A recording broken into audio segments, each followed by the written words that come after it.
திட்டத்திற்காக கையகப்படுத்தப்பட்ட நிலம் இருக்கு இல்லையா, 4791.29 நிலம் வந்து கையகப்படுத்தப்பட்டதாக அறிவிச்சிருக்காங்க. இப்போது இதுல வந்து ஏறக்குறைய 3466 ஏக்கர் நிலம் நன்செய் விவசாய நிலம், 1317 ஏக்கர் அரசு புறம்போக்கு நிலத்தில் ஏரி, குளம், குட்டை, கால்வாய்கள் போன்றவை அமைந்திருக்கு பத்மநாபன். அப்போ முப்போகம் விளையக்கூடிய ஒரு பகுதி, ஏறக்குறைய 5000 ஏக்கர் வந்து கையகப்படுத்தி மற்றும் ஒரு விமான நிலையத்தை அங்கு செயல்படுத்த போகிறார்கள் இந்த அரசு.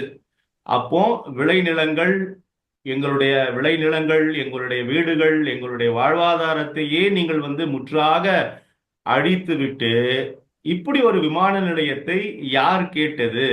இந்த விமான நிலையம் அங்கு வருவதால் எங்களுக்கு